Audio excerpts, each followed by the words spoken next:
Herkese selam, kanalıma welcome.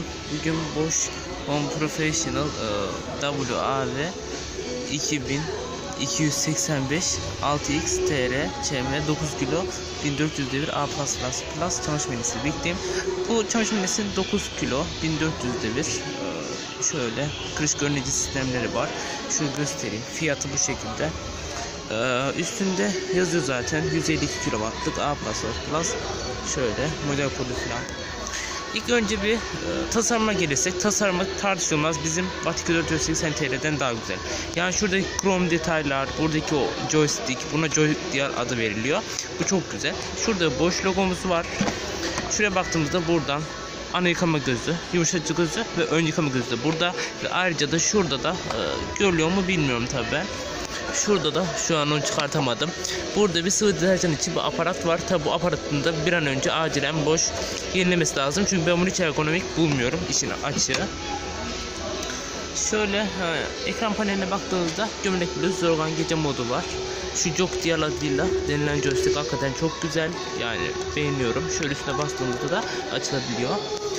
Ekranına gelsek, ekran dokunmatik bir ekran var arkadaşlar. Bu da iyi, seri 8'lerden. Şuradan açılıyor. Bu arada ürün Alman üretimi, çok iyi. Şu kazan gayet iyi ama benim Bosch'larda beğenmediğim bir şey, köpüklü yıkama teknolojisi yok. Şu körü çok seviyorum. Yani küçüklüğümden beri şu körüyü çok seviyorum. Böyle olmasını çok güzel.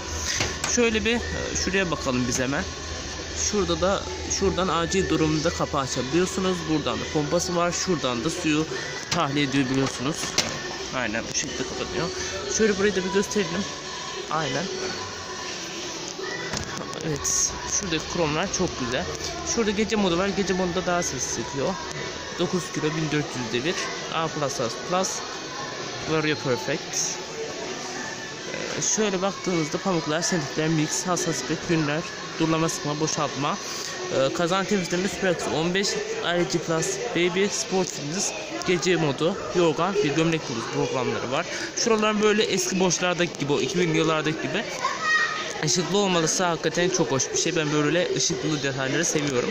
Dediğim gibi Bosch bu joystick tasarımına Jokdial adını veriyor. Ben çok beğeniyorum. Kesinlikle de devam etsin yani bu.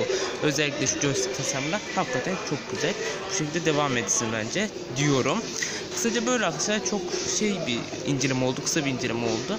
Burada leke seçimi falan da var. Isıyı buradan ayarlıyorsunuz. Dediğim gibi dijital ve şöyle göstereyim, dijital bir ekrana sahip. Ekranda tamamıyla led bu arada, ama bu da zamanla artık eğer banyoda falan kullanıyorsanız, yani böyle nemli bir ortamdaysa ki bu dokunmatikler zamanla bozulacaktır. Yani eğer dokunmatik yani şeyde kullanıyorsanız böyle genellikle banyoda nemli alanlarda bozulacaktır. Kısaca böyle. Bugünlük incelememiz bu kadar. Abone olmayı, like ve yorum atmayı unutmayın. Kendinize çok iyi bakın. Hoşçakalın.